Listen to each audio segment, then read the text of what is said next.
How's it going? Well, before I start the actual video, I just want to kind of address the elephant in the room, I guess. I messed up. I went, like, I don't even know how many days it's been, but I've gone a decent amount of days, you know, without uploading, and, yeah, I mean, some stuff came up in life, some health-wise stuff, and just some, you know, nothing crazy, like, I'm okay and all that, but, yeah, I just wanted to address that. Like, I apologize for the lack of uploads, honestly, because, yeah, it's just, I'm kind of apologizing to myself as well, I guess, because I told myself, you know, I was gonna do a video a day, minimum, and, but it is what it is, you know. We're gonna get back on the consistent uploads, I promise. I have 2 or 3 videos planned out for the next couple of days. I'm waiting for something to come in the mail to make a video out of it, and I think that video is gonna be kind of nice, so yeah, but yeah, anyway, before I start, I also just want to thank everybody who's been commenting and liking and all that. I looked at the page yesterday, and man, a few nice comments, and they really made me smile, and really just gave me motivation to kind of keep start making the videos again, because I was just really in a slump. So yeah, thank you to everybody. Yeah, so I guess I mean, judging by the title, you kind of know what you're in for. I just kind of off the cuff kind of thought about this, because I don't know, it's just it's something I think about a lot. You know, I think a lot of people think about it. You know, like, what is the reality of life? What is the reality of our existence? You know, everyone, I guess disclaimer is, everything I'm gonna say is me speaking for myself. It's not me trying to persuade anybody of my ideologies or thought processes. It's not me trying to discredit your belief or your objective or subjective truth, whatever you choose to accept as your reality. Subjective to other people, but objective to yourself, of course. So, yeah, I just want to throw that out there. Yeah, so I guess kind of start from square one. So, like, I don't know, growing up, I was always, like, I was raised Catholic. I went to church, went to Sunday school, went to masses, and, early on, I didn't mind it. You know, I had nothing against it. You know, I thought it was just kind of what everybody did. It wasn't until I was about, like, I don't know how old I was, but it was like an age that I was like, I realized and was like informed upon the fact that not everybody had the same religious views or life views as I did, and that really blew me away at a young age, because you know, as a kid, you don't really talk about stuff like that with other people aside from the people you're in that situation with. You know, you're kind of in a closed circle. So when I found out that, you know, not only are there other religions, but the majority of people in the world believe in other religions or thought processes, I was like, wow, that's heavy. So yeah, my family to this day, they're all Catholic. You know, so like I said, I have nothing wrong with that. I have nothing wrong with any religion or any ideologies. I think we're all just trying to find a rational, or maybe less rational in some instances, depending on what your perspective is, you know, thought process to explain what's going on in this crazy ethic reality or realm that we live in. So yeah, that's just kind of where I started. Eventually, once I hit like middle school, I started asking a lot of questions. You know, I started asking about Mary Magdalene. Oh, if anyone's unfamiliar with that, that was Jesus' wife. And because all the years that no one ever told me Jesus had a wife, I stumbled upon it myself and kind of confronted my glasses keep falling down. I'm just gonna take these off. Dude, those glasses are awful. Yeah, I kind of confronted my Sunday school teacher. I was just like, hey, like, can you tell us about Mary Magdalene? And she didn't have much to say, and I thought that was pretty peculiar because, like, you're teaching us, but you don't really know much about, aside from the fact that she was Jesus' wife. But she didn't even say that she was Jesus' wife. She just said she was a friend of Jesus. But I'm not gonna go down the rabbit hole or anything of Christianity or Catholicism. But yeah, it's just, that was like one of the big things that kind of sparked my my mind into thinking, like, okay, this is a little, like, not weird or wrong, but, like, I was like, okay, that's a little strange, I guess. I don't know how to put it into, like, terms, I guess. Again, this is all just off the top of my head. Like, I don't really, I haven't planned this conversation. That's just a ramble, so bear with me. Another big one was, the fact that the Bible had been transcribed throughout time. It had been edited and altered throughout time very openly. There's many versions of the Bible. I was not aware of this. Or maybe I had been aware, but it didn't really click in my brain until I reached a later age. Yeah, the fact that, from my middle school perspective, my thought process was kind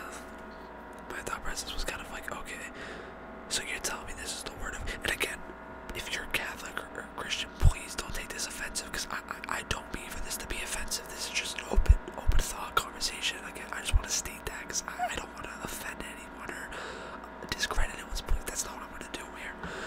But I started thinking, okay, this is supposed to be the word of God, right? Then how come man has edited and altered the word of God?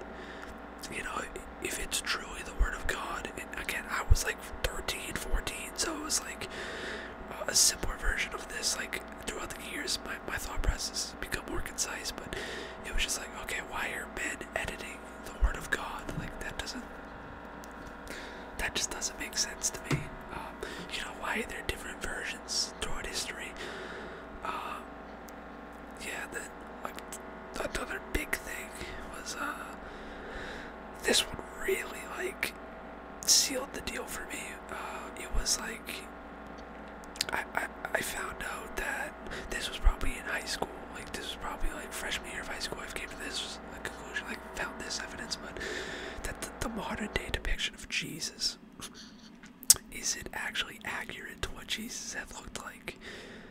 Jesus would have been a brown skinned, basically Middle Eastern looking gentleman, and that's not what many modern day Americans, for instance, I don't even think it's just Americans, I think it's, again, I have very limited knowledge on this precise, like, around the world's depiction of Jesus, but I think that, like, I don't know, I'm not gonna speculate things.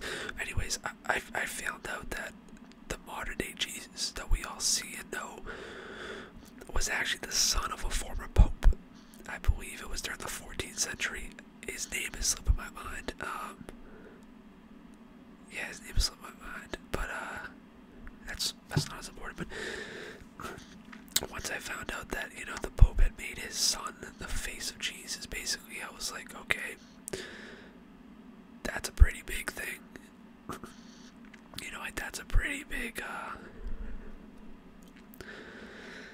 that's a pretty big change, you know, and what went through my mind was like, why would they do that? You know, why would they purposely change and manipulate what Jesus actually would historically have looked like? And I'm sorry, I have a little bit of a cough, as always, but I'm just clearing my throat. I don't know if it's I have a cough, because I don't really cough. It's just like when I start whispering, I have to clear my throat a lot. It's very, I don't know what's going on with that. I apologize. I'm trying to work on it. But yeah, so that's just like basically like the roots of my viewpoints on like life and stuff like that. You know, I always thought about, like, ever since a kid, like,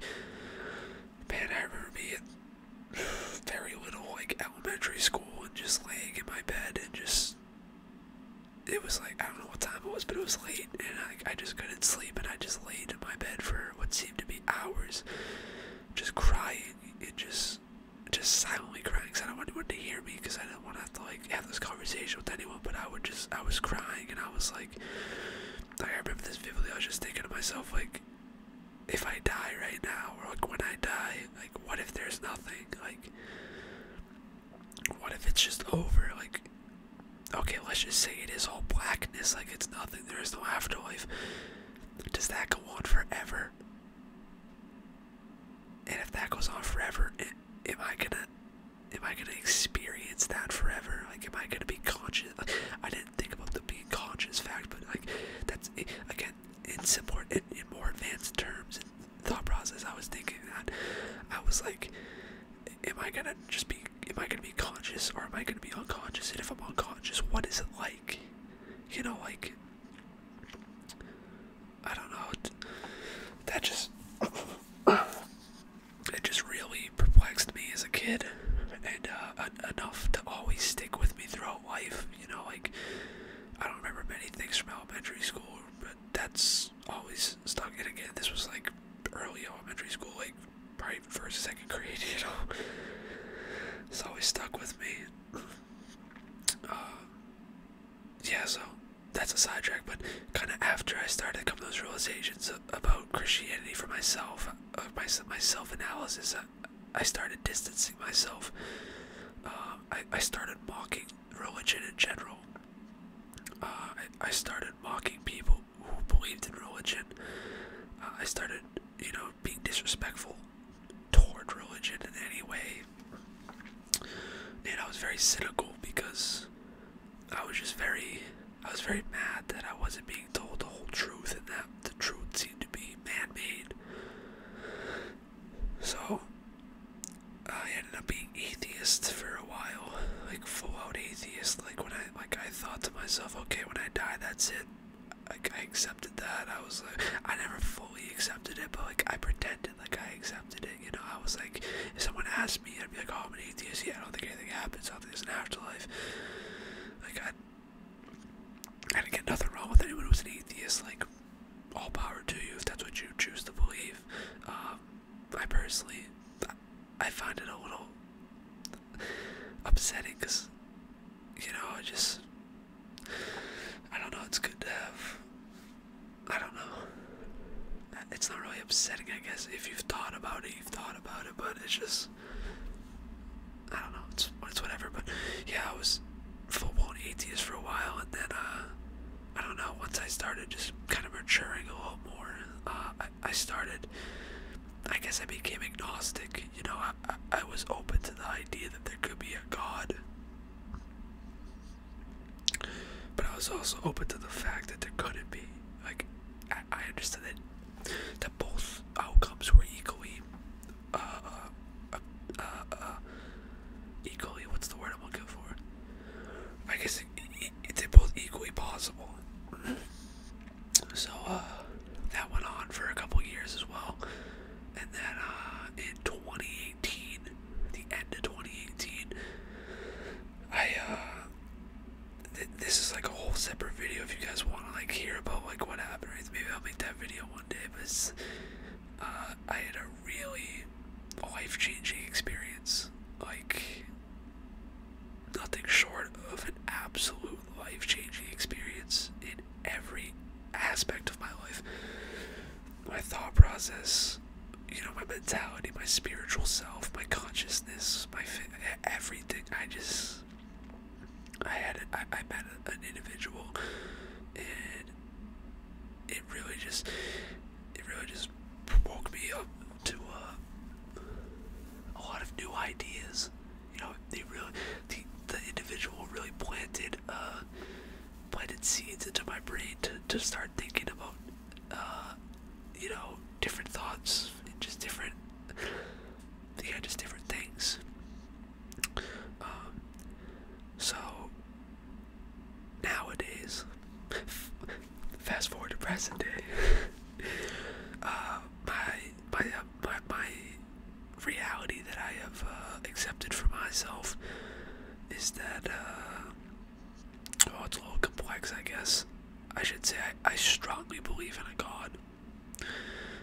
like an alpha. I definitely believe in alpha and omega, like an all-powerful being. But and this is where I'm probably gonna lose some people. But if it happens, it happens. But again, it's just my thought and my reality. I also believe that most people, I say most because I'll get to the most part in a minute. I believe most people basically, I think what we perceive as God, you know, the all-powerful being, I think that's what we really are after we leave Earth in this incarnation. I think the majority of us, or a part of us, are just, we're very powerful spiritual beings. The word spiritual turns people off, but I refer to it as spiritual because that's how I see it and perceive it. But I choose to believe that, you know, the role of literally what we think God is, like the ability to create anything whenever, the ability to manipulate and control. I think that's what we are, and I think the God that's above us, like our creator, or I'll get even more in depth. I'm sorry if I'm losing anybody.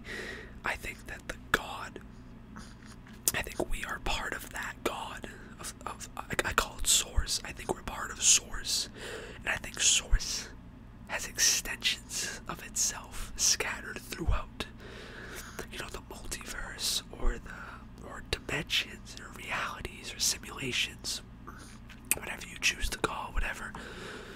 I think that we're just branches of that divine conscious source energy, and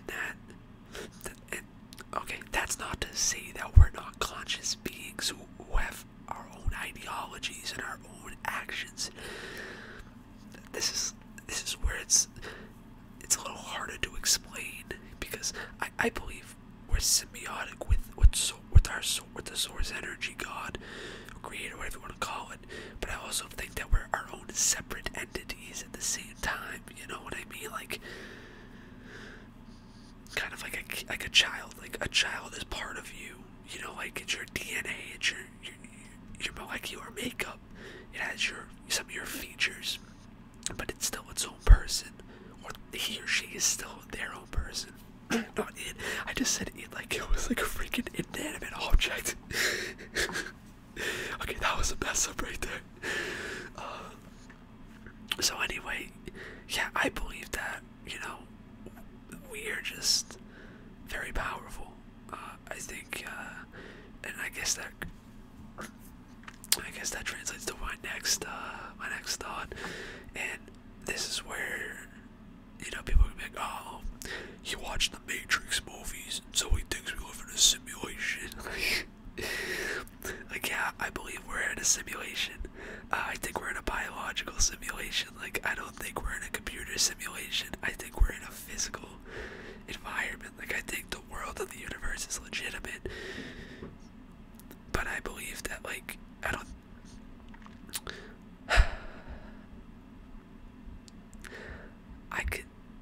I could see it if it was a legit computer simulation, I guess. Like, that's the thing. I'm open to so many ideas. Like, if someone presents an idea to me, I accept it as my truth without accepting it as my reality.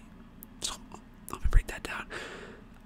I'll put the thought in my head like I truly believe it. Like, I think it's the absolute truth. The truest thing I've ever heard. Just to see how it feels. Then I'll exit the thought out of my brain. I'll re-put it in there in a skeptical perspective, and then I'll kind of balance, you know what I mean? Like, skeptical is not like skeptical is kind of a bad word, but it's probably the best word I can think of. I just kind of, I'll look at things from different perspectives and accept them as the extreme end of things to try to see if it fits my narrative, or if it feels right. I'm a big instinct and gut feeling type of guy. So anyway, I believe that we're in a biological simulation. might be saying, okay, why are we in a simulation? I'm glad you asked. No, my reality for that, my truth for that is that, like I said, we're very powerful beings. However, I think there's only so much powerful beings can experience. Because I don't think we're physical. I think we are physical again. I think we're just energy. I think we're just, or consciousness is just energy, you know, it's not like a person or a physical form. Maybe we can take the physical form of something. But, I don't think that we can learn as many things as we wish to and want to as being all powerful, you know, everlasting, infinite beings. You know, I feel like that in order to get the full grasp of ourselves and other people, I think we all, I say all or most, because, okay, I'll get to that. I think we agreed to kind of transfer our consciousness, or part of our consciousness, inside of this reality. And I should say, I don't think this is the only reality. I think there's an infinite number of realities. I mean, parallel universes and alternate dimensions. Correct me if I'm wrong, but I think science is pretty much on the verge, if not already have fully accepted the fact that there's an infinite number of parallel universes coexisting at the same exact time. So I think that we have an infinite number of these simulations going on simultaneously, to just kind of experience as much as we can and learn as much as we can and just kind of enjoy the beauty of being a human being.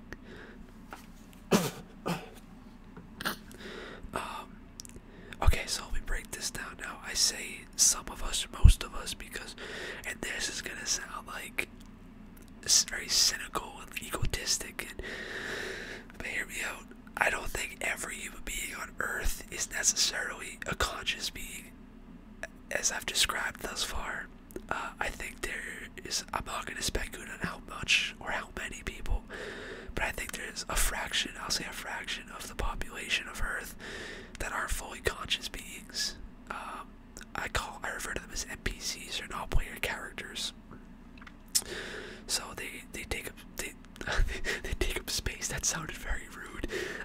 They occupy space. You know, they live the same exact lives that they're basically programmed to live. They interact. They do their thing. But I don't think, I don't know. I don't think there's. It was like there's almost 8 billion people on Earth right now, and you add, if you don't believe in reincarnation, you add up all the people that have ever lived. I mean, man, that's, we're looking at 50 billion maybe. That's just a huge speculation. I don't know. Don't quote me on that one, but it's just, for me, I just never. I have thought about it, but I've never really like felt comfortable with saying, okay, there's that many of us on the outside. I don't know. But to play devil's advocate, talking about my own theory, if Source or God did create offsprings of itself in order to just experience existence for itself, as we are doing in a simulation, as I believe, and we have an infinite number of these occurrences, who's to say there's not an infinite number of, you know, spiritual, powerful, godlike beings such as ourselves on the outside of this simulation, etc. So I can, like I said, I can see the alternative thought processes to all my thoughts, and if anyone has any questions about any of this, just feel free to comment. Like, I'm very open. As if I wasn't open about this, I wouldn't be making a video about it. But like, I'm very open about literally everything in my life, aside from, you know, families. Like, I'm open about family, but like family specific. Like, I'm not open with other people's like experiences and stuff like that, unless like if it's sensitive. But like myself, I'm literally a very open book. So if you have any like questions or want to chat about this, just let me know. Or send me a DM on Instagram. I'll leave the link in my bio, the description of this video. Just send me a DM, just if you want to talk. I love talking about stuff like this, or any idea like this, like anything. Literally, if you guys ever just feel like talking about anything out of the ordinary, that you're like, dang, I got no one to talk to about this weird idea, anything, just shoot me a DM on Instagram, and I'll literally have a conversation. Like, man, I love having conversations with people, because I love interacting with people. It's like, it's one of my favorite, it's not one of, it's probably my favorite thing to do, is just interact with people. Okay, which is weird, because I used to be a huge introvert. Like, if you guys, like I used to be scared to read in front of the class. Like, I used to be, like, scared to raise my hand, I had to go to the bathroom. Like, dude, like, it's crazy. Like, back to what I was saying. As always, I digress every freaking video. It's just what I do. But, I don't even know where I was, honestly. Okay, whatever. I'll just move on to the next final part.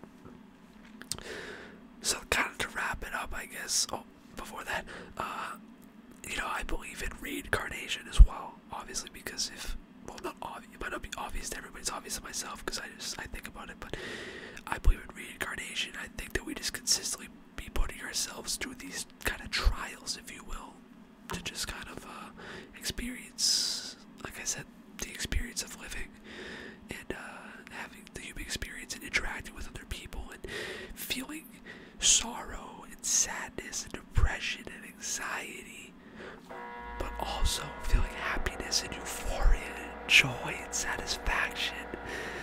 You know, it's duality, man.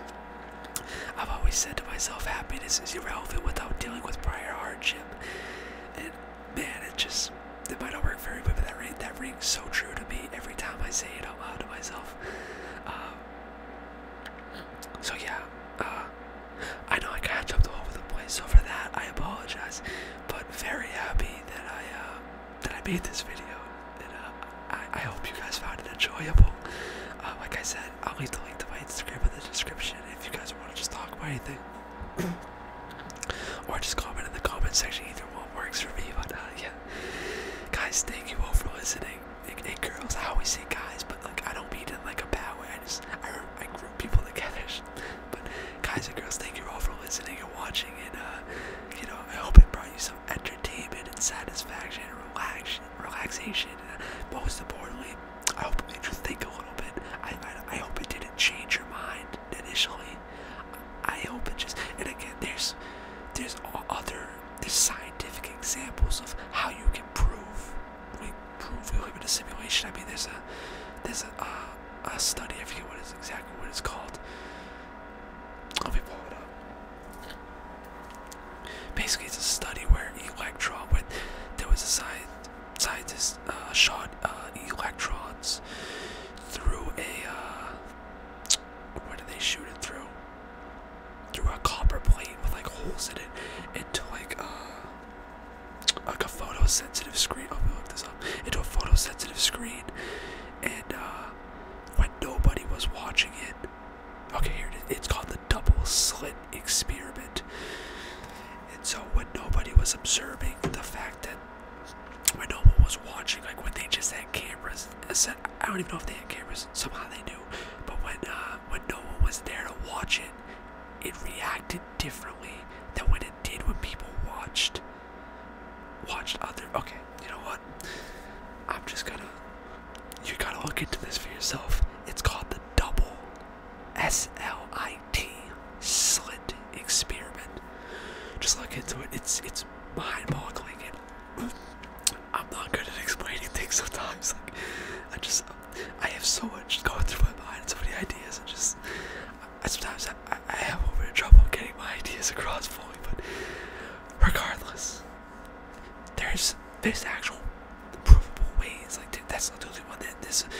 The fact that the universe is mathematically just made of math and numbers, and it's just it all kind of, not all, but there's a lot of things that point to the fact that, you know, we might be living in a simulation.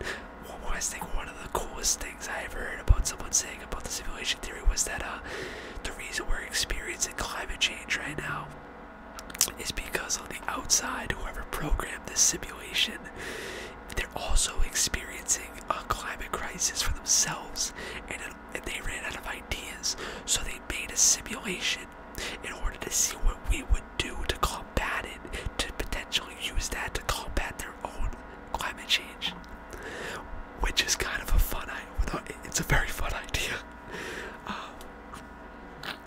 mean, even today, we make simulations that are indistinguishable basically from reality. Like, the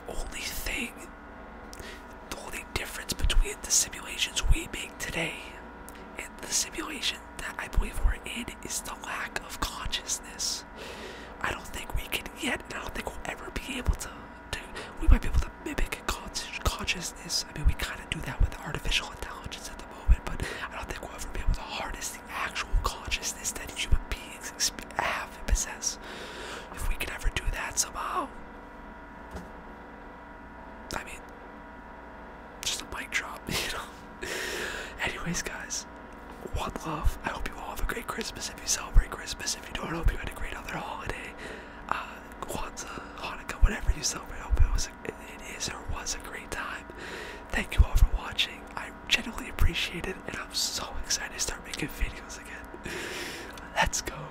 One love. Thank you.